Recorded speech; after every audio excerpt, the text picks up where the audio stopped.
All right, ladies and gentlemen, I know we're all filtering in here, and the webinar is live, and our panelists are joining us here, me being one of them, and I'm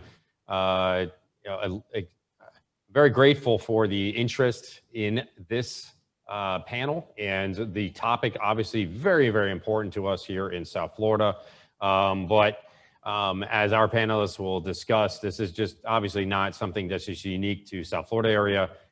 This certainly impacts any association and highlights the decision-making process and some of the complexities that go along with it. And we want to get into some of that information and start talking about important issues as it relates to the 40-year recertification and how we have broken it down into the 3 different phases: how you prepare for it, how you recover from it, and how you rebuild.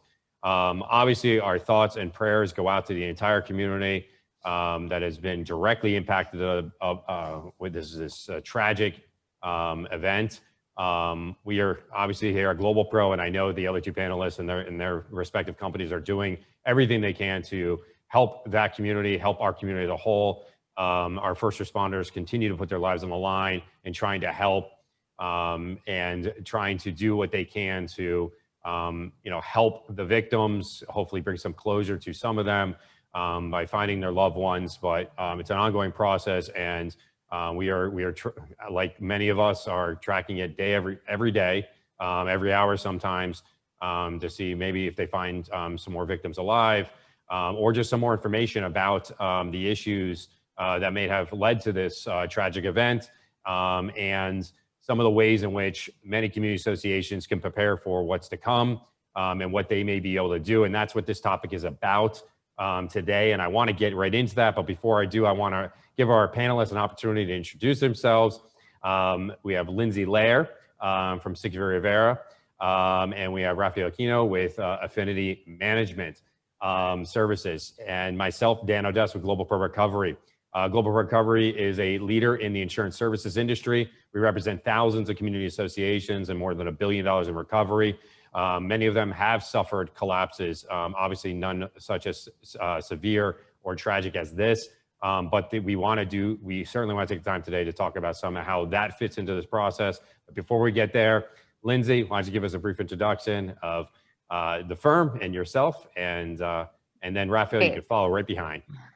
Thanks, Dan. I really appreciate you having me here today. And I likewise, and everyone at Siegfried Rivera shares your sentiments regarding the horrific tragedy, and our thoughts and prayers are with the families and community of Surfside and Miami. I'm one of the partners and shareholders at Siegfried Rivera. Siegfried Rivera is a condominium construction and real estate firm. We represent over 200 community associations from West Palm Beach all the way down to the Keys. Personally, I am responsible for cases involving construction defect and general condominium representation. All right, Rafael. Thank you, Dan. So as Lindsey and both you, Dan, have mentioned, our thoughts and prayers are with those families. It does hit really hard because it's so close to home, and so many families at this time that are suffering. So we're there with you. We have you in your prayers, and our thoughts and our prayers. Regarding myself, I am the CEO and co-founder of Affinity Management Services. We are a condominium and homeowner association management company. Again, this hit close to home because most of our condo associations that we do service are within that 30 to 40 year mark. I'm excited to kind of give some information, give some general knowledge of, because I know that our clients, as well as other associations, are really concerned with what the next steps are, and how could this potentially impact them. So I want to thank you, Dan, for allowing us to be here with you and with such an esteemed panel. No, absolutely, guys. This was put together pretty quickly. Obviously, the order came out from Miami-Dade that they will be instituting some sort of audit. We're yet to see how they're going to do that, exactly what that means. Not only just what it means as far as what they're going to be doing, but also the results of those audits. How are they going to enforce things? What are they going to do? And so in preparation of that, I want to talk generally about just the 40-year certification process as we typically knew it, and kind of what we expect to happen. And I want to talk to you a little bit, Lindsey, about the preventative side of this, the discussions that you've been involved with some of the boards, and about getting the right professionals in the right place, and some of the things that you have seen. Where do you see this audit changing things? Do you have any advice as far as what associations may be looking to do or to prepare themselves for it? Anything that you can offer as regards to that? Yeah, I see a change not only at the local level, but also statewide. I believe that there's going to be a lot more oversight, that we're going to see more strict requirements on what is contained in the 40-year recertification reports. Right now, it's limited to structural and electrical, and there isn't really a requirement for destructive testing. I believe that there's going to be, the reports that we've been seeing, it's really up to the engineer that's retained by the association what the content is, as long as there's a certification regarding the structural integrity. However, going forward, I do see some sort of checklist requirement that associations and their engineers are going to be required to follow in order to satisfy not only the concerns of the residents, but the building department as well. It kind of seems like a much more extreme, obviously, wind mitigation report that a lot of homeowners see when they have single family homes, where they have to check for specific things and certain requirements, whether it's the types of buildings and the specific materials that are going to be used. And I know, generally speaking, being an owner and operator of commercial property, the 40-year process, it wasn't easy to begin with. And now, obviously, it's going to be tough. Rafael, I want to talk to you about that preventative maintenance side of it, and how that may come into play with these audits, and where you think that may impact some budgets, let's say, going forward for some of these associations. Sure. I think the start of this whole thing is going to boil down to the preventative maintenance. I mean, many buildings, especially buildings along the shore or with water surrounding salt water, preventative maintenance is key. Most buildings that are going to have a challenging time through the 40-year recertification process are those buildings that, haven't had the ability to really maintain its property the way that it should be. Many times something as simple as paint, which normally should be done 5 to 7 years, depending on the quality of paint that was used, it's not done. And what that allows water to penetrate and create the spalling of what everyone's hearing, delamination, and so forth. So there was a statute that passed close to, I think it was about 5 to 7 years ago, where it was requiring condos to have an engineer inspected every 5 years. I think it was just a basic inspection. At that time, it felt very overreaching for government to be doing that, and that was taken away. As Lindsey stated, I do believe as well that there's going to be new regulations. I'm hopeful for it because there are, not all boards, but there are certain boards that do kick the can down the road, trying to keep maintenance fees the same. But hopefully this will open the eyes up, and that way residents are aware of what's going on with their buildings and what steps they should take to protect the lives and the livelihood of that property. Yeah, sticking with you, Rafael, let's talk about as they're planning for these, and you talked about kicking the can, and obviously I see a lot of that. We go out to properties and, they've had notice of this issue for quite some time, and now they're trying to figure it out, and they've just been kicking the can and working with this, whatever local building department to get extensions. And, there's a lot of pressure on these board members, right? Because no one really ever wins on a campaign of costing you more money. Correct. What is that like, and how do you think it's going to change that voting process for unit owners? What are they going to be looking for in their board members going forward? Well, now this has obviously opened up the eyes for now the residents themselves, because a lot of the work that board members do, most of the times is kind of behind the scenes. And again, not all board members, I don't want to generalize all board members, but some of them just don't communicate the real challenges that the community have. Number one, boards do change as well. So sometimes you get a very strong board that's going to do what's right for the community, and they start communicating what the challenges are with the buildings. And then they get voted off the board because the residents don't want to pay more. But now with what has occurred in this tragedy, I believe residents are now going to be asking much more difficult questions to their boards, and they're going to be challenging their boards to make sure that they're upholding the safety and upholding the preventative maintenance that need to be done for these properties. The statute itself does permit for residents and board members to vote down. Well, I should say it's the residents that vote down the reserves.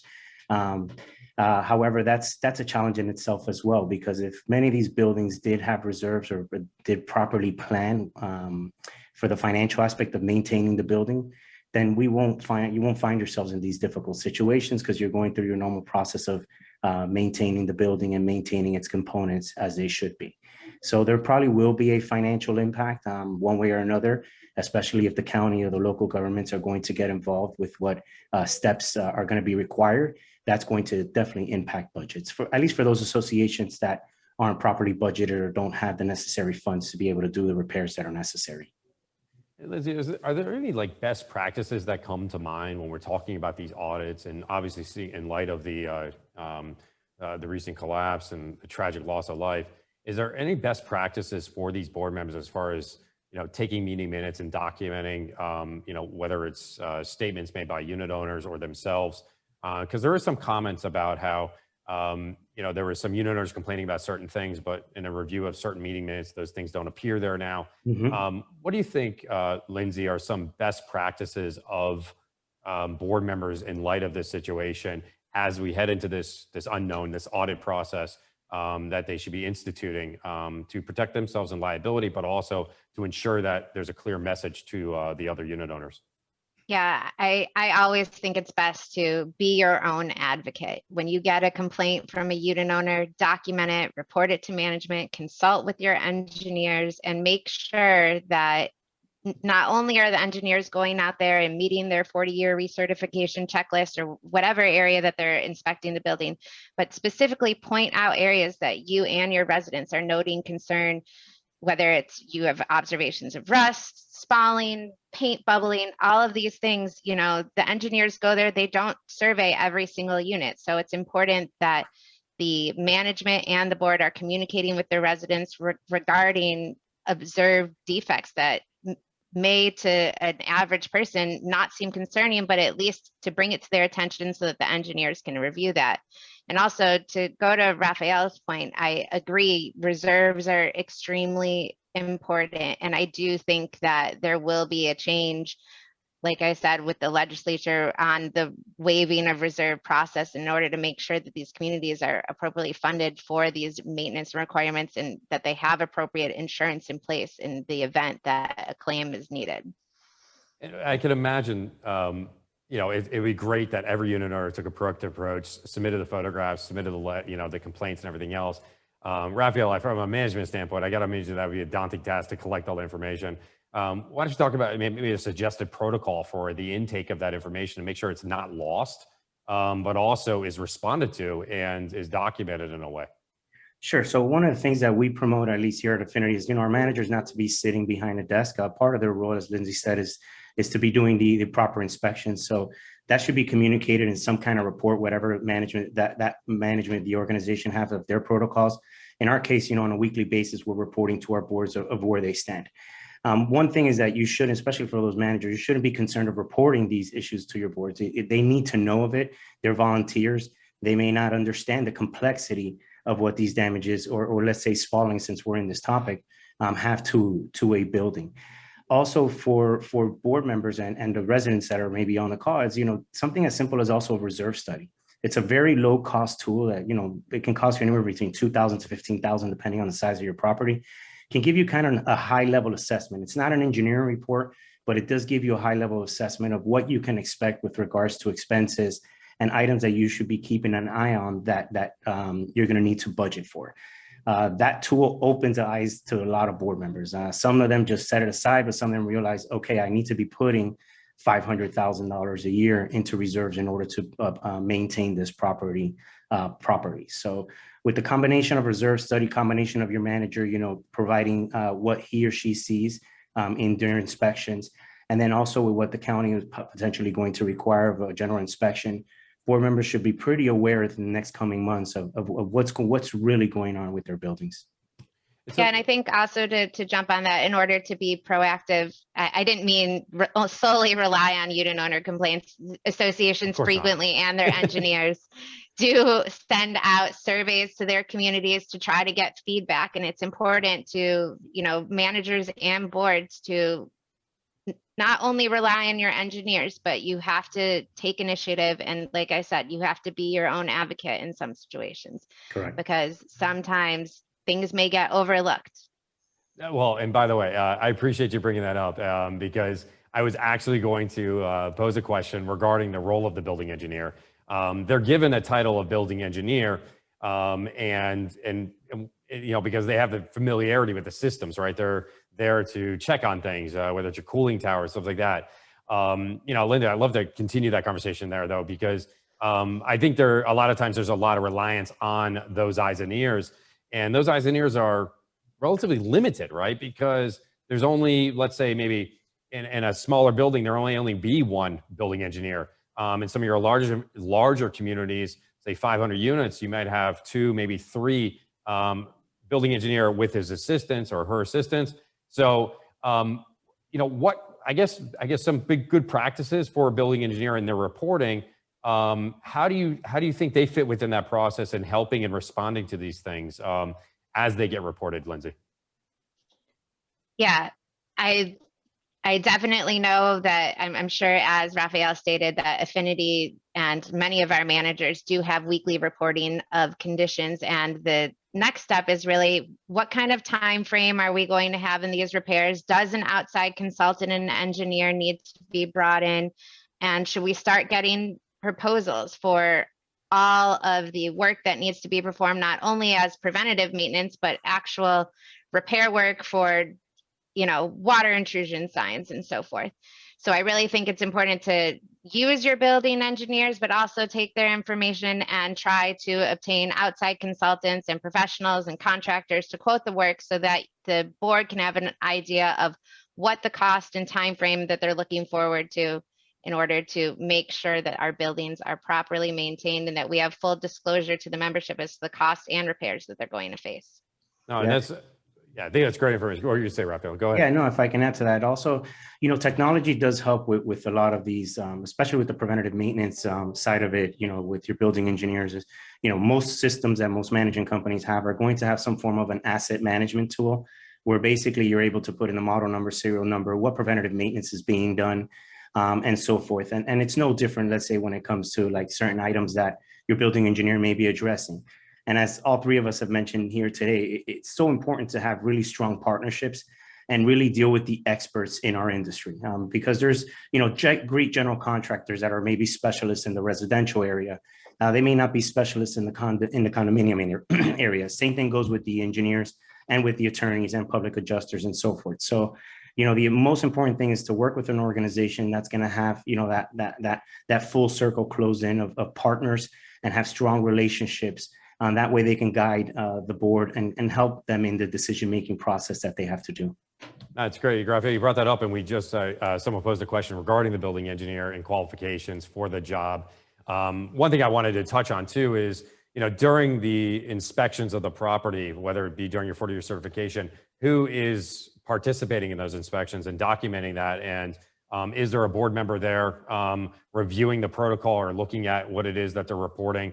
Or is it an owner's rep that's attending it with the expectation that there's going to be some significant construction project? I can't say enough how important it is to get construction professionals involved early on, so they're part of the process, so they can see these things, so they can make recommendations along the way. And it's important that you just don't wait for the report, but that you have participated in a conversation with the elected engineer that's doing the review of the property, and also invite them to the board meetings and to talk openly about the issues so that everyone's aware of it. I think that may help with the potential, get rid of the surprise when there is a special assessment or there's issues or as it relates to it. I want to hit a couple questions because it kind of hits in this the ready phase of this and the planning stages of it. It talks about, do you see the state intervention on matters? We have one from Herb here, Santiago. Do you see a state intervention on matters of construction and project for associations, including more state presence? Again, I brought that up and I want to answer that question now, based on my opinion of that, is that one of the things, and one of the, while the notice of the audit came from obviously Miami-Dade, they're going to be doing these things, and then you saw Key Biscayne and several other local markets, step up and say we're going to do an audit ourselves. it's another thing about the resources. Who's actually going to be doing these things? Where are they going to be getting the resources to do it? And then we talked earlier on, I made a comment about, okay, then what does that mean? What are they going to do with that information thereafter? And so I think you need to brace yourself, and that's why I'm talking about it now, and ready yourself for this so that you can fluidly go through the process, collecting information and records. I think it's paramount to getting through some sort of audit process. So that's why we're doing this panel discussion is how do you prepare yourself in the event that this will occur, and what you should be doing if you have issues on your property. How can you prepare yourself? So I think, again, this is all about getting ready, about making sure that you're prepared for these things. Now, there was some discussion regarding cost, right? It all comes up is that the cost of these engineering reports, Rafael, you mentioned it. I mean, it's pretty extreme sometimes when you look at it. It depends on how invasive, and Lindsey made a comment about, the thought that possibly there'll be now even destructive testing and things like that. Like, before you even get started with the construction project that may ensue because of the results from these, you're spending, potentially tens, if not hundreds of thousands of dollars just to find out what the problem is. And we're not even talking about the investigation into the solution for the problem. We're just trying to identify problems. And that's typically what a 40-year recertification inspection that I've seen does, is identifies problems, very light on solutions, sometimes give you an estimate of what it may cost, but it's not going to give you any sort of detailed engineering drawings, architecturals, and everything else. I want to talk to both of you about, and Rafael, Lindsey, you guys can jump on whichever one starts first. We talked about kicking the can. We talk about money. We're talking about financing. Why don't associations jump on these things? Why can't they just get financing? I mean, there's banks out there that loan, right? Are there issues with associations that banks particularly look at in order to be able to loan for something like this? And there was a comment about fixed income. How does that play into it? I don't know, Rafael or Lindsey, you guys want to take this one first? Lindsey, you want to so ladies first. Funding is a big issue. Like I said, I think for the long-term solution, I would always recommend the reserve approach. I think, as Rafael said, we have reserve studies, and boards can prepare their community by appropriately reserving for long-term future expenses. As to what we've seen in the past, it is extremely difficult for communities that don't have appropriate funding to get loans from banks. They have high delinquencies, and the association's financial positions are scrutinized by these banks. And most often when you're dealing with a multi-million-dollar 40-year recertification repair, banks unfortunately haven't been willing to lend given the financial conditions of some of these associations. Yeah, so it presents a bit of a hurdle. And I was having this big conversation with actually a bank representative who does a lot of association lending. And early on in the conversation, he's like, look, man, I wish we could give the money or allocate the dollars right away for some of these communities that we believe are going to, knee jerk and immediately want to start the construction projects. But they don't realize that had they not done the reserve studies that, Lindsey, you've been talking about, and they have issues of delinquencies, or they look at the profile of unit owners a lot on fixed income, the credit facility may not be available to them. So then they're really just faced with this sudden and this huge assessment. How do you, Rafael, how does the management staff prepare people for the delivery of that message and that process on a potential, special assessment this soon, this quick? I mean, we're expecting a lot of associations to immediately jump into action and try to go for that special assessment. Yeah, so I mean, the minute that something of this nature is coming together, and you're going to know early on once you hire your engineer to do at least the high level assessment, because as you stated earlier, Dan, there's different assessments that are done. But once you get even just the basic, they'll give you a ballpark figure of what it's looking like.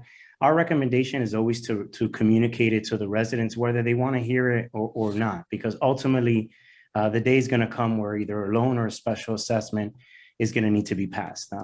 Most of the banks here locally that do specialize in association, lending, they have their parameters, but when you're looking at, and it factors in what's the current maintenance fees, what's the current value of the unit based on those, on the value of the unit.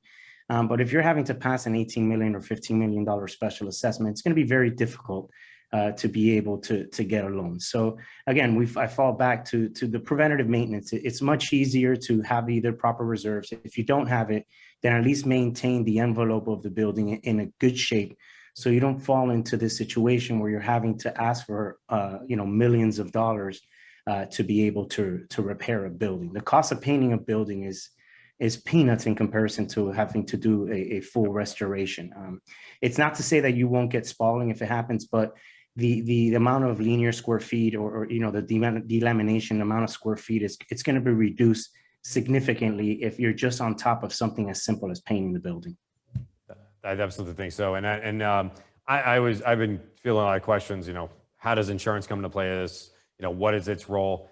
And I can honestly say that we've had associations that have experienced, failures in concrete, falling concrete, issues in their pool decks, things like that. And we have seen substantial recovery for those damages. That's not a one size fits all. And it has to do a lot with when was the issue, when were you first on notice of the issue, and how did you plan for that? And those buildings that are keeping up on their maintenance, that are actively looking into projects and properly reserving to things, are most often those where we see the opportunity for recovery, so that when you ultimately do your 40-year certification, there's the number is much smaller because along the way, as you've suffered these covered losses or damages to your building, we've been able to actually make claims for these damages and to the tens of millions of dollars.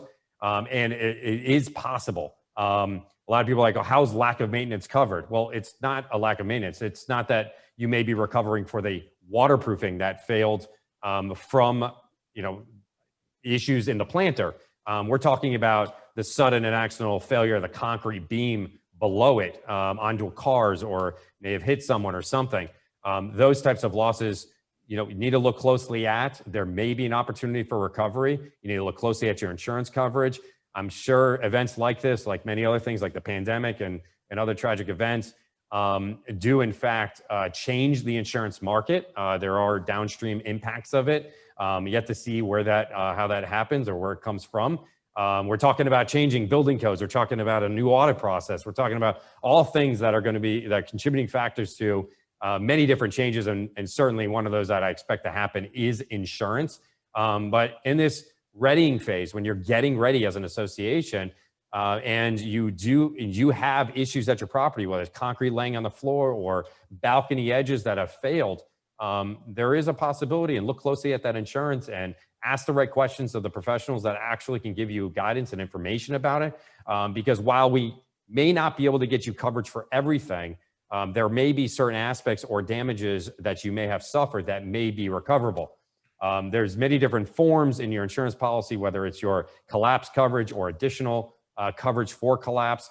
It gives coverage, it takes it away, and it kind of gives it back. So it's a very complex sort of type of coverage that requires a heck of a lot of competency and investigation, and something that is certainly some associations, I believe, should be looking into to see if there is a candidate there. Again, it's not in all regards going to cover or offset all of the expense, but it is certainly an avenue for recovery.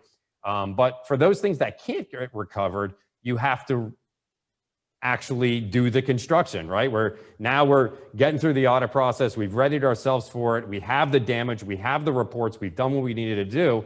Now we're getting ready for the actual construction. And there's a question poses that, okay, now we have the bid package from the engineer. They went through, they identified the issue. They put together a bid protocol, which is typical of many engineers, with some sort of budget and planning, and you've been budgeting for this thing and going through assessments. What are you asking contractors that are going to do work now? And I pose this question because there are many different contractors have done work at this property who have come out, given interviews, and talked about their scope of their work. So question, Lindsey, as an association, or a manager representing an association, what are you asking of these contractors that goes beyond possibly maybe just the bid or the bid package put together by the engineer? Yeah, so anytime an association is entering into a contract for substantial work at their community, I strongly recommend that you have the contract reviewed by your professionals, whether it's your attorneys or your maintenance or your management staff. But it's very important that the terms of these contracts are reviewed, because you're going to be discussing things like bond, warranty, obligations to fix. And that was a great question that was asked regarding what should we ask when we're interviewing contractors? What kind of things we should look for? Obviously, I know price is a big consideration for many of the communities, but you want to look at what other buildings in the area that they have performed in. You know, do they have any lawsuits? Have you done a public record search to see what kind of things these contractors are being sued for? Also, it's a good idea to see what contractors have bonding capacity. Usually those larger companies that have a strong reputation and performance in the community will be bondable, and insurance is obviously very important for these contractors too. So you want to, and I saw that one of the questions asked was that you relied on your engineer and your management team to recommend contractors. That's fine too, because their buildings and clients that they deal with have used these contractors. They'll give you information regarding warranty claims, how the work is performed, and what kind of performance and delays they've had as well. No, I think it's great information. I mean, you know, one of the things I always recommend is ask for qualified references, not just references. And take the steps to contact those references. It's remarkable how many times that people get recommendations from whether they're, you know, their attorneys or their management staff or a neighboring building, perhaps. And that may even act as a reference, but that's just one. Go beyond that.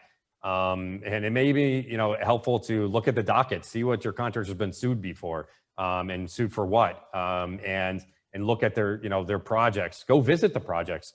I had an association just recently that we had a substantial recovery for concrete-related damages in their insurance, and we actually did a field visit to another association where a recommended contractor had done work, and I was unfamiliar with them. I was like, hey, let's go take a look at it. The contractor met us there, walked us around the project. Management staff was fantastic, and we were just in the common areas and taking a look at it. Totally recommend it. It was an absolute worthy exercise. And it's something that can give you a little bit of peace of mind about who the professionals that you're hiring, the work that they've done. Show due diligence to your fellow unit owners. Someone made a comment about transparency, how that's a big thing. Massive advocacy for transparency. So definitely make sure that your contractors are being transparent with you and the issues that they've had in the past, and give them an opportunity to respond too. Just because they were sued or being accused of something doesn't mean, in fact, they were actually guilty of it. So give them opportunity to respond to it, because even some of the best contractors I know out there, people I know personally or professionally, you know, have been accused of various different things. But again, do your homework. That's what it's all about, right? And then you decide, or you as an association decide, who's the best fit for you. But Rafael, I got to imagine it's a daunting task though, in trying to deal with qualified contractors. How far can a manager go in making that recommendation? Well, manager plays a big role. As Lindsey said, I mean, it's important to have, again, the attorneys involved. So most buildings where they fall a little bit short is they have, this hasn't been done in a long time, and then they're rushing to get it done because they have the city breathing down their throat. So the idea is to not get to that point, because you could outline the expectations early on. So many times boards ask, okay, what's the conflict? The engineer's the one, or the manager's the one recommending the contractor. You know, a lot of times, you know, we're in Florida, oh, what's going on? Is there some backdoor deal happening? 99% of the times that's not what's happening. But if that's one of your concerns, then let's outline that out of the gate. Let's set the expectations of what the contractor that's going to bid on this property, what you're going to expect for them, so they know what they're getting themselves into. So we would partner up, let's say with Siegfried, and draft up, look, part of the RFP, we want you to draft up, okay, if there's conflicts, they're going to sign some kind of an agreement that there is no conflicts, or no, you know, that every party's going to sign off on something like that. We're going to outline what are the hours of operation, what's the equipment that's going to be left, what are the hours, what are going to be the hurricane protocols, is there going to be a demobilization cost when there's a hurricane, now that we're in the midst of hurricanes. The hours of operation, are the staff members going to be require IDs? So basically, I mean, there's a laundry list that we can go on forever, but if as a board you have many of these concerns, the best thing to do is just set your expectations early on, so that way the contractor knows what he or she's getting themselves into. Normally, when you set these expectations out of the gate, the contractors that just are not going to be able to meet it are going to leave. They may not even put the proposal in because they can already see the type of approach that you're taking. Now, you have to be balanced because sometimes when I make these recommendations, it goes to an extreme. So you have to find a balance. As you mentioned, Dan, you know, there's been different contractors. Anyone can sue anyone in Florida. So you have to be balanced with your approach. But if you're working, again, with individuals that are experts in this field, they'll be able to guide you and provide you a better understanding of what's right or wrong. And if you made a wrong mistake in something, then correction can be done or vice versa. And then lastly, from a management perspective, the biggest challenge is once a project does get started is really having, again, communication and transparency of what the residents can expect. You know, it's very difficult for you to tell someone that is coming in from Canada that, by the way, I have to close your sliding gate to your sliding door to your balcony for the next 5 months while you're here. So again, having that timing and understanding as a board and setting up those project milestones so that all the residents are aware of what the next steps are going to be. And, you know, they're not surprised with something because we didn't communicate to them. And I think, you know, and we're talking about hiring contractors. We're talking about moving into that, the recovery phase of trying to actually, you know, figure out, okay, let's do the construction, let's work on it. And one thing I want to obviously mention for our audience that's listening in is that when being on the front lines and seeing major disasters throughout the entire country, from fires in California to major hurricane events all over the Gulf Coast and East Coast, there's always contractors and professionals that figure out a new business model to save you money, okay? Yeah. And I'm sure Lindsey and her team are going to be poring over these agreements, and we're going to see some very creative individuals try to figure out a way to save you money and to package the same product differently to get an advantage over their competition. There was a question posed that just came in here, Marina, and she wrote, explain the difference between design builder versus architectural engineer specific specifications of repair. I take a little step back from just doing digressing into a whole conversation about the different types of contractors and engineers, and some that, you know, all inclusive, and some that, you know, only do the contracting and you have to hire the engineer separately. My warning to all, being a person that's been on the front lines and seen this and seen how creative entrepreneurs and business owners get in these times of need. And when you have something like this 40-year recertification, you know, and the audit being imposed on you, is be careful about things that look too good to be true. Take your time and consult with your attorneys. Look at the agreements. What does it actually mean? How does the liability shift from when they're your architect or designer to being your contractor? Is that the best thing for your association? Ask yourself that. And I'd imagine that given the audit, the imposition of the audit, and then the knee-jerk reaction of associations to doing this work, we may see new contractors pop up in South Florida that want to suddenly help you, that may have absolutely no work experience. And as Lindsey can probably tell you in all of her construction defect litigation, South Florida is a different kind of market. There's a lot of very different types of construction that goes on. But Lindsey, what are some of the things that a association should be looking for in a contractor's contract that is actually going to do this work or perform this type of work, without obviously giving too tremendous amount of legal advice? We obviously want to preface that.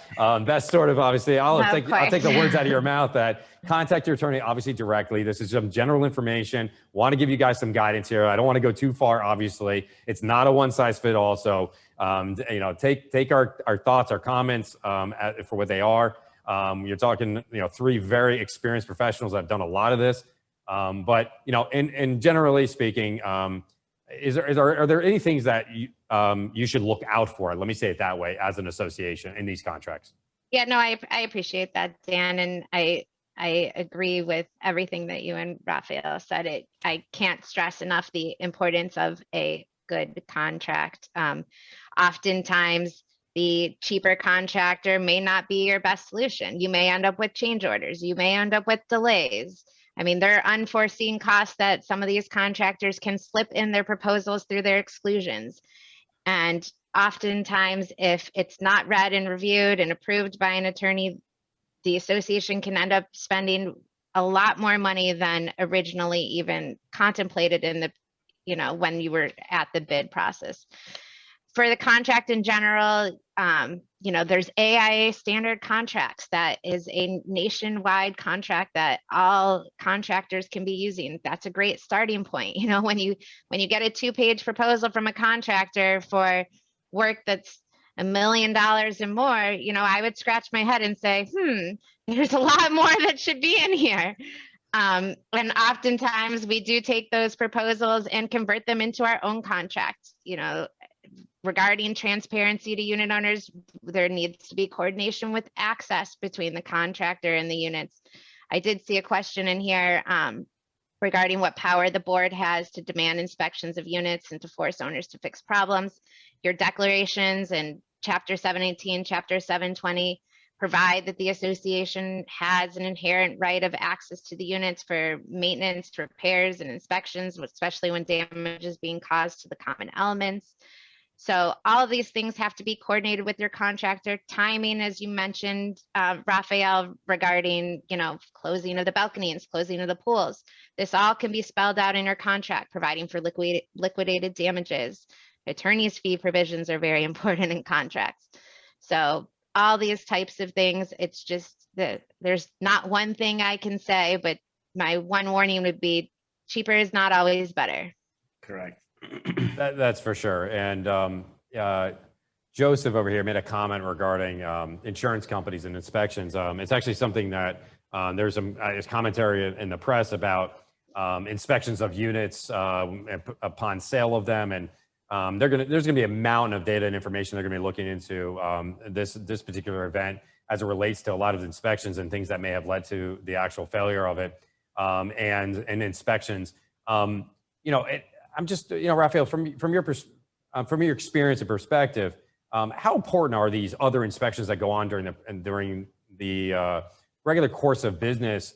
And when you sit down with that contractor and you're starting to go do the actual reconstruction of the issues specifically addressed in a 40-year certification, are there other things to consider that go beyond it? Are there things that you're talking to the association that, hey, while it's not here, it's something to mention?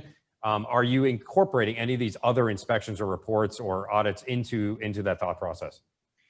Yeah, so, the manager, when you're going through that process of either selection or once the project has started, the manager needs to play a key role with working with, the contractor. Now, I do want to clarify something that is very common. And again, I get associations are nonprofit and they don't have excess amount of cash.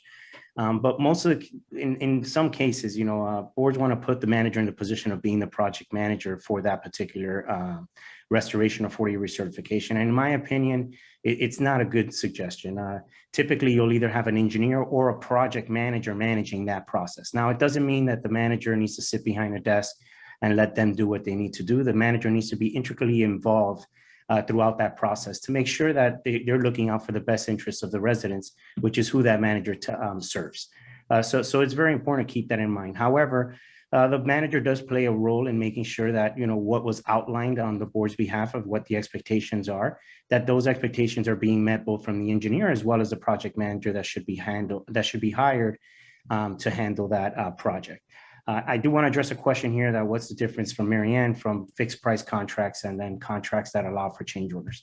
That really is a business decision for the board of directors, because if you have a fixed contract that you've negotiated, that this is the fee you're going to pay, let's say $3 million to restore the building, do know that we're entrepreneurs and there's going to be a cushion put in there. So it can play for a benefit just like it can play for the benefit of the contractor. And in most cases, what you really want to do is, in my opinion, what I've seen is if you do a very strong assessment, and maybe I shouldn't have used the word strong, I should say an in-depth inspection that the engineer did. So when you're doing a 40-year recertification, the first phase of it, an engineer is just going to look at things. If let's say you're a 15-story building, they're looking at it with binoculars and they're giving a rough estimate. A good engineer is going to bump that up 10 to 15%. However, buildings have gotten smarter, and what they'll do is they'll pay the extra fee to have swing stages set up, to have scaffolds set up. And that way, everything, it's a little bit more in-depth. So they're already tapping the walls. They're already kind of seeing what work needs to be done. And that gets you much closer to what the actual cost is going to be. So for managers and boards, you need to keep a keen eye on that if you haven't dealt with these projects, because many times you believe, okay, $3 million special assessment, let's pass a 10% contingency fund. And before you know it, the contractors, they call it, the project blows up and they get happy about it. But in reality, the project shouldn't have blown up if you would have taken the proper steps and maybe doing an in-depth engineering report on that building. And before you know, you're taking down balconies, everything else that goes involved with that. But, you know, it's really being proactive and understanding, okay, if the previous board didn't do what they needed to do, the past is the past. There's nothing that you can do about it today. So what you need to do is just take a proactive approach, reach out to your partners. Is this something that GlobalPro from the insurance perspective could be addressed? Let's have them start working on that. Let's continue working with our engineers. All right, let's work with our attorneys to start preparing what the expectations are going to be throughout this RFP process. So I'm not saying drag your feet on it, but I'm just saying is you have to be a professional about it, and you have to have a plan of action. So in that way, your expectations are met, because many times all these things are in our head. And if you're not putting them in writing and the manager's not assisting, or the professional management company is not assisting you through this process, then you feel lost. And all of a sudden, you know, expectations didn't align because they weren't written down. And things are in complete disarray. No, and I think building on that, you know, when you're doing that in-depth inspection that you were talking about, and I'm a huge proponent of that for the purposes of insurance, because there's things that, you know, you may be aware of because you walked down the sidewalk and you saw it, but there may be portions of your building that are not as accessible or not as visible, where there may have been an unforeseen situation that could potentially be catastrophic, that may be recoverable under insurance. And that in-depth inspection, if drafted properly, using the right, you know, right words in the proper context, with the proper due diligence and attention to detail, could lead to a substantial recovery on insurance, which will go a long way to offsetting, if not covering, the entirety of the cost of doing those repairs. So, and again, you may not be able to get recovered for everything, but there is this idea that you may have recovery for some aspect of it or some portion of it, which could lead to a smaller assessment or a smaller need for a credit facility like a bank to help with the actual cost of these things. And it can be done right along the same process as where you're doing everything else. It doesn't stop the construction process. It doesn't stop the recertification. It's something that you can work into your process. It's something absolutely to consider as everyone is running to do and to look into their buildings, everything else. Obviously, it's going to create competition. It's going to create a larger demand and need. With that, typically, it's scarcity of labor, materials, professionals. All these things are to consider. So when you're looking at the best possible situation to put your association in, consider every possibility that is available to you. And that's your obligation as a board, right? You're a fiduciary. So in making sure that we're tapping into all those things and at least crossing those things off the list or circulating them as something that we've done and exhausted those opportunities, really paramount to making sure that you've done the best for your association, whether as a board member or as a manager. I think there's a lot, like that was an incredible amount of great advice from Rafael as it relates to the difference between just doing that binocular inspection versus getting up there real close and personal. And I can certainly say, from the insurance perspective, the detailed inspection always wins. The overall general inspection that a lot of associations kind of kick the can with, they do it because they can check a box. They ask for an extension. They have a meeting with their lawyer. They show action, but is it really them being proactive, or is it really them taking action? So I think it's something, certainly a lot to consider, a lot to think about. I know we're all in a tailspin here trying to, catch up in a lot of regards to figure out what to do. Obviously the audit itself doesn't apply to every association. They were generally saying it needs to be a building of certain height. Well, we'll see, because I think each jurisdiction, whether it's Key Biscayne, Bricklayer, whatever else, is going to decide other factors that may contribute to a different kind of audit. So you certainly want to track that in your local area. Make sure that you're aware of what's requirements. Certainly liability is, you want to make sure that you're mitigating those things. It's a good question though, for Lindsey. If you don't take action, and if you don't do those things, Lindsey, what could an association, member be facing or a board and not taking action or not adhering to this audit or things like this? What are the consequences of it? Yeah, so associations are sued all the time for lack of maintenance, and specifically as to board members, the board owes each unit owner a fiduciary duty. Typically, in order to make a claim against a board member, there has to be some sort of extreme gross negligence. And in these kinds of situations that we're seeing are obviously self-interested transactions too, but in these kinds of situations, the board is able to rely on its business judgment and its professionals. So as we've been stressing today, it's very important that the board have consultants. The board isn't expected to be an attorney or an engineer or a property manager or insurance professional.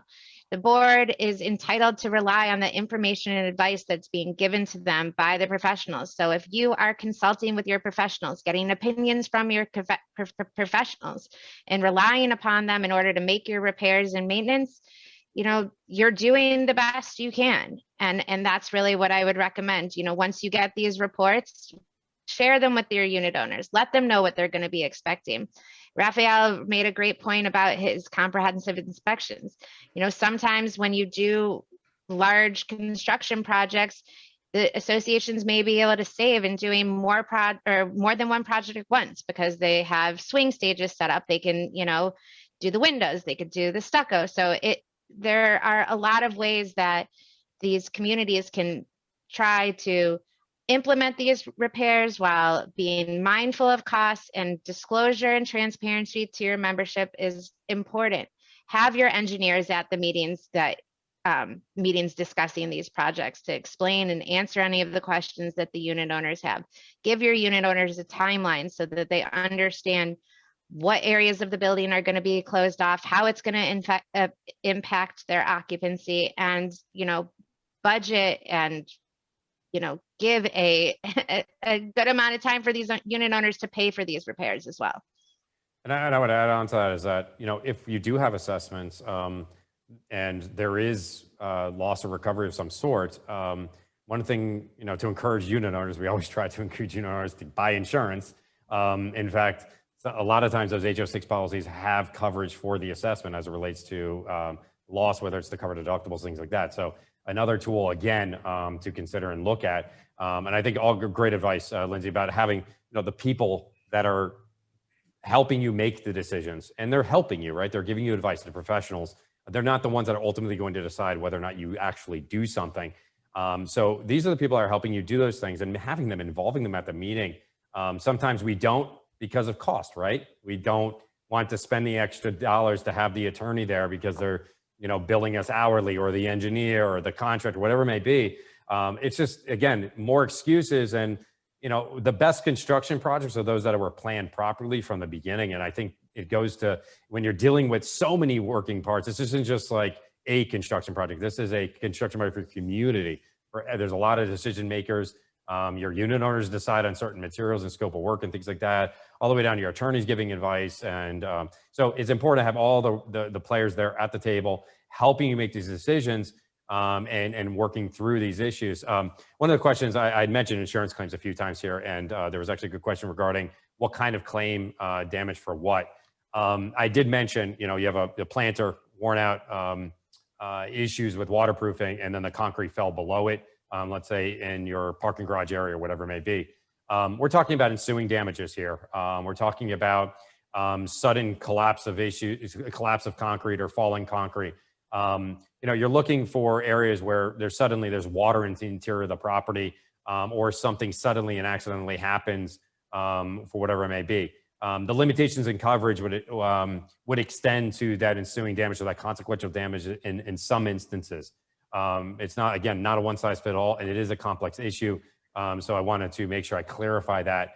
But again, it's something that earlier on in the process, you look at that opportunity, the better, and it'll help you deal with those things, because again, we're talking about bringing all the players to the table, talked about those hourly costs. We're talking about, rather than doing a binocular inspection, doing a up close and personal with swing stages and knocking on things. These things are expensive.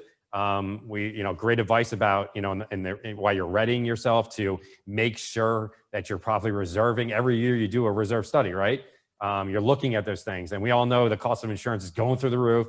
And that was the big news earlier this year about, you know, these premiums going hundreds, if not thousand percentages up. Well, now we're all going to be looking at these capital improvement projects, and are they as important as the structure or the infrastructure you're building? All right. You know, Lindsey and Rafael had an opportunity to talk before today's, and we talked about, you know, the shiny things, right? Allocation of money to shiny things. You know, is it as important to have new lounge chairs as it is to have a structurally sound pool deck? You know, think about those things, you know, work through those things. It may not have all the sex appeal, and Snowbird comes down, the first thing they see is new lounge chairs. They're not going into the garage to look to see how cool the concrete looks downstairs, okay? We get it. It's not the first thing on their minds. You know, the tennis court is much more interesting. But you know, again, we're talking about our communities. We're talking about people's homes. So making sure that you're taking those steps to do those things, I think is all great advice. And Lindsey, you mentioned something in our discussion about the right professionals in the right place. And we've now talked about interviewing. We talked about hiring. There's been quite a few questions here about cost. You know, actually, you know, Rafael, you can jump in here anytime too. What are you typically seeing as far as professional fees to go through this process? Let's say we do the in-depth, right? Let's say we meet with the attorneys, everything else. Where do you typically see as far as a range for the different types of professional services that are required in order to comply with the law today? Because we all assume it's going to get more stringent, right? It's going to go up. So for some of those associations or members that may be listening in now, what should they expect when they get towards this 40 year? What are the costs that they're looking at? Yes. So, oh, sorry. Go ahead, Lizzie. No, you go, because you have more experience as to the financial side. I know as the legal side. So I appreciate that one. No worries. I was going to give you a bit of an attorney response anyway. So it really depends. You know, what I will tell you is what you'll find is a very low percentage to hire the professional based on the actual repair that needs to be done. That's what I can give them. You know, if I had to give like a number, I would say maybe 1 to 2% of what the actual project is going to cost. And I say it depends, not to skeeter away from the answer to the question, but you're looking at a 4-unit building compared to a 500-unit building. There's a big difference. And there's a big difference between doing a binocular inspection at maybe $3,000 compared to doing an in-depth analysis at $30,000. However, you know, you tell a board the 3 to 30, oh, why am I going to pay 10 times the price? Well, when you tell them, if you have change orders that are $1 million, which is the better investment of the two? So, you know I've seen like in-depth on let's say a medium 100-unit building, an in-depth analysis, maybe $30,000 to $50,000 compared to 3 to 5. So there you go. I gave you a number. But I got it out of here. All right. The problem is I'm going to get a ton of calls now after this. Yeah. And I think it's really important that, Rafael, like you mentioned, you may get a inspection of your structural and electrical and mechanical condition, and then the engineer may tell you that more in-depth testing is required. So the costs are not concrete, and it's important to understand, you know, when you're meeting with these professionals, what kind of report you're going to get. What are they going to do? Are they going to sound the concrete? You know, are they going to perform soil samples, so forth? And so that you understand what you're getting from this report, because oftentimes our clients will come back and say, wait, I wasn't expecting to have to pay the engineer more to perform more investigation. But like I said, that's something that is anticipated. I know there's a lot of questions. I'm trying to go through them. What I would like to add, especially with the whole shiny thing, because you're right, Dan, there, you know, it's tough, right? Being a board member, it's not easy. You know, these are your neighbors that you're having to assess. But again, as Lindsey said it, you know, and Dan, you and I did a webinar just on the fiduciary responsibility of board members. You know, it's important that the life and safety of the residents is number one. So, you know, like what we would like to advise boards is, if, as Lindsey mentioned, if you're up with doing the swing stages, maybe it's a time to get the quote to change windows if that's what you're going to do. But what I always like to say is, just feed them maybe a small, not a brand new lobby that we need to spend $1 million. But if you have to do the pool deck, okay, we're going to do the pool deck. It's going to cost $150,000. All right, pool furniture is $5,000. Let's throw in the pool furniture just to give them something that they see. But sometimes that gets taken the opposite. Let's give them the lobby. Let's give them this. Let's give them that. And let's not do the restoration of the project. You walk into the building, it looks beautiful, but then you don't see the inside of the building as a resident because you're not in engineering rooms. You're not in pool rooms. You're not under the pool deck. And you think you've bought into something that, oh, wow, this is very well maintained. And the reality is just a curtain. You just need to pull the curtain aside to see what's behind it. So it's just, I like to say, look, we got a big project. Let's give them something. Okay, we're going to do a full restoration and we're going to update the rugs. And that's like 0.5% of the cost. But, either way, you have to find the right balance. But at the end of the day, the big percentage needs to be on protecting that investment. For many homeowners, it's the biggest investment they have in their lives. So as a board, you have a responsibility to enhance the property as well as, maintain the safety for all the residents that reside within that building or property. Yeah, no, I think the, it's not to say that you can't improve the property. It's not to say that you don't deserve the shiny things. I think the big message obviously is, it's easy to say, follow your obligations and you should have reserved properly. I think what the kind of the duress that a lot of associations are under now is that they hadn't been doing that. Okay. And what are they going to now do to catch up on those issues and to actually adhere to their obligations? I want to move into the recovery phase of it, or the rebuilding phase of it. Once you've now, you've dealt with the audit, you've dealt with the 40-year certification, you started doing the recovery phase of it, which is, trying to figure out what your plan. You start to actually get all the professionals in place to do the work. And now we're starting to do the rebuilding. And I think part of the decision-making process and kicking the can has to do with the actual rebuilding of the property in some regard, because as we all have seen, you have to shut down common areas, right? You have to, as you mentioned it, Rafael, earlier, you're shutting off people's sliding glass doors and access to balconies. Rafael, how do you deal as a manager? How do you deal with some of those situations? And how do you manage expectations to plan for the shutdown of these, you're paying a lot of money in HOAs and your association fees. And now suddenly I don't have access to them for, let's say, upwards of 18 months sometimes for some of these projects. What am I doing as a manager to help and guide my board members as well as my unit owners? Yeah, again, it boils down to the communication, just letting them know, giving them ample time, not just sprouting this up on them at the last minute. It's letting them know what it's going to be. It's one of the most difficult things that managers have to deal with, especially with larger buildings or larger projects that can take up to 3 years. But, working with your contractor and again, negotiating, as Lindsey said, within your agreements, the timeframes, and just providing the proper communication. Not everyone is going to be shut down at the same time. In most cases, buildings are worked on wings, or sections of the building. So what's the time frame that it's going to take? Communicate that to your residents. I always recommend overshooting a little bit, so that way you deliver in time. It's much harder to tell someone it's going to be 2 months and then it actually takes 4. So it's just really communicating with your residents, letting them know what they can or what they should, I should say, expect. Again, it's very difficult. It's a very difficult time for managers. I mean, we've gotten our training with COVID. It's given us a little bit tougher skin because having to tell people to stay inside their apartment was difficult enough. But those projects are not easy things to deal with, and the board needs to understand that. But at the end of the day, once you're out of that tunnel, again, you have a responsibility as well as the manager and the board to bring the community together. It's a good opportunity to celebrate. Now, again, with COVID, we're slowly getting into those phases again, and board members are excited. So it's taking the opportunity of not just to dwell on the negativity or that challenge, I should say. It's understanding, okay, we're going to get out of this. And then when we get out of it, what are we going to do to celebrate, to bring the residents together, because it was a tough time. No, it's all good information. And I think, people, one of the questions like, now that we started, I don't have access to my balcony. I don't have access to the tennis courts, the pool deck, everything else. And I'm being special assessed, and I have to continue paying my association fees, and I have no access to this stuff.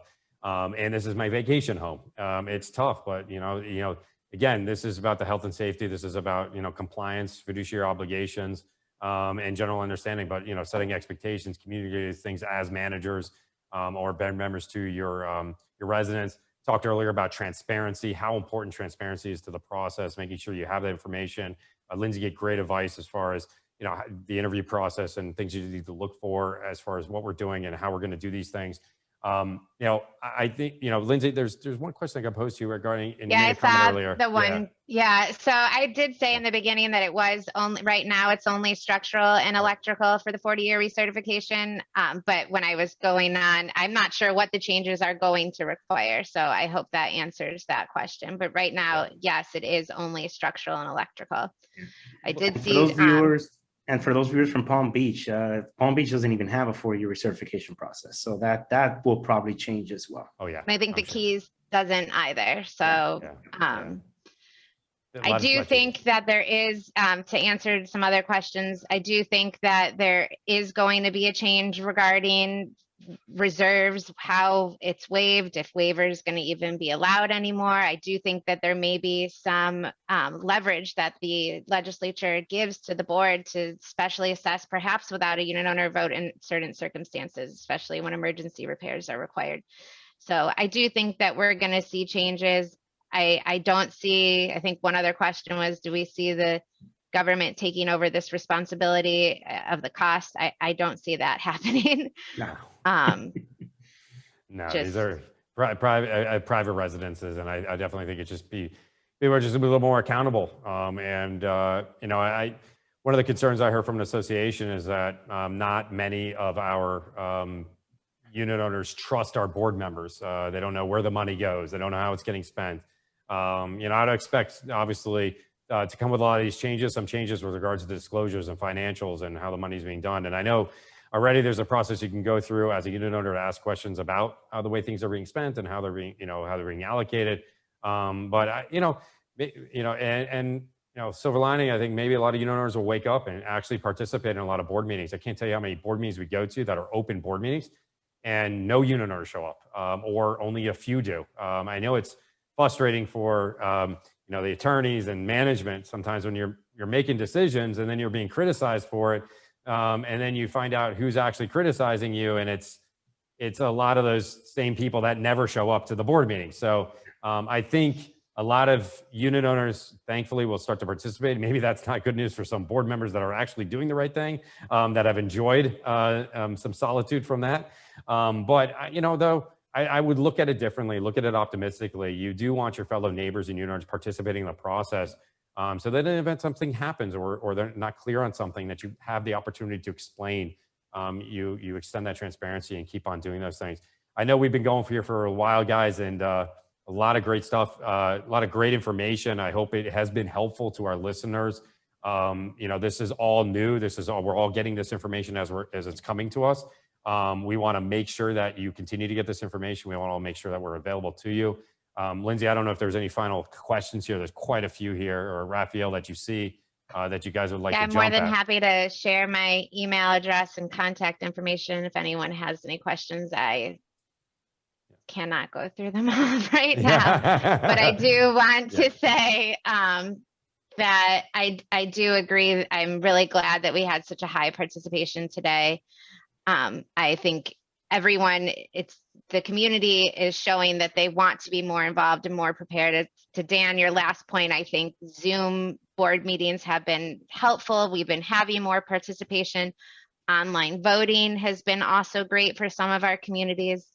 And just going forward, again, I would just keep up with your transparency, try to budget, prepare your community, let everyone understand what needs to be performed and why it needs to be performed. A lot of our communities have large numbers of investors who aren't living in the community. Well, you need to explain to them, what needs to be done to protect their investment. It's not about just short-term assessments. It's about long-term sustainability of the community and values for their real estate as well. Yeah, absolutely. Rafael? Yeah.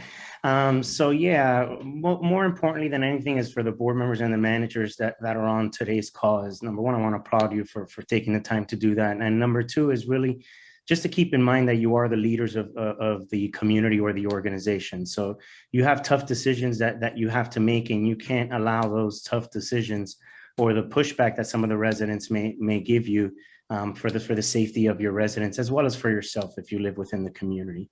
And lastly, if there's any questions or any concerns, I'll be happy to address it offline. I know GlobalPro will share the video with us. We'll post it on our YouTube page. So we have constant information. As Dan said, we're all doing our best to keep up with what's going on and all the different changes. And as they do come about, we'll do our best to disseminate the information and provide it to you all. I also wanted to just again say that we do have Champlain in our thoughts and prayers, and we're hopeful that maybe something can come about with all the rescue workers. And I also want to applaud them for the work that they're doing at the property. Yeah, absolutely, guys. It was awesome. Thank you, Lindsey, Rafael, and honestly, we had an amazing attendance today. We got this out real quick, and within 12 hours, we had over 100 registrants. So, and it went up way up from there. And we have seen that number fluctuate up and down. There's been a lot of great advice and information. This video will be made available. We're actually streaming live on Facebook and YouTube live right now on the GlobalPro YouTube page, as well as the GlobalPro Facebook page. So it will instantly be available there, but we're going to make sure that Siegfried Rivera, as well as Affinity Management Services, has the links to these things, and as well as an actual copy of it so they can post it on their websites or wherever they want to distribute it. We want to continue to be available to you. That's what we do. We are at GlobalPro, we're 24/7. Some of these losses occur when we least expect them. You probably saw in the news this morning, Miami Herald was reporting about the outlook in the tropics. There's several areas of interest, one more so than the other. I know the first responders that are over there at the site are hurrying. They doubled up on their efforts. Literally brought in now 2 crews are working at the same time around the clock to do this. It's dire straits situation. We need a rush here to see if there, again, to find a little bit more closure, for some of the victims and their families and friends. So things will continue to change. We gave you some things to think about, like the use of insurance. I can't tell you how many times that I get into a situation where I'm like, man, I wish, when you learned about this issue, had you given us a call, because we may have been able to help you here in dealing with this. HO6 policies, typically there is no exclusions in them for collapse. I had a lot of questions about the Champlain unit owners that, that lost their units, that lost everything, that may have had insurance. We're unaware of any exclusions in those policies, so that may be some silver lining for, on the financial side. Certainly not going to replace any sort of life that it was lost. But if they did have insurance, it should in fact step up and pay, because we're unaware of any exclusions related to collapse there. But guys, we're here. We want to help.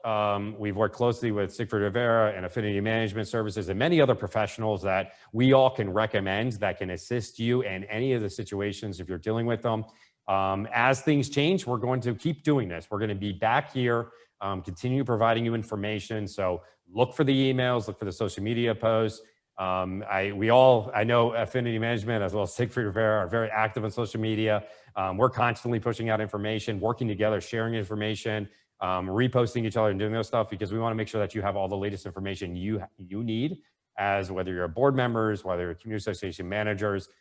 So again, thank you, Lindsey. Thank you, Rafael. Appreciate you guys joining me here today. Thank you, Dan. Thank you. I appreciate you doing this, and I likewise send my prayers and thoughts to the community again. Yeah, absolutely, guys. And we've teamed up with, I know Siegfried Rivera and I know Affinity has been doing their help in the charitable side. We just recently teamed up with Camilla's House. We'll be rolling out a whole bunch of stuff. There's a big need for furniture and clothing because they got a bunch of apartment units donated. I mean, everything you can do, but, obviously we encourage everyone to continue to help the community as we have continued to do. And I know all of us are doing that now. It's a, unthinkable situation. So thank you all for joining us here today. Again, thoughts and prayers are with the community. And as things change, look for the emails, and we hope you can join us again. Thank you guys all. Thank you. Bye-bye. Bye-bye.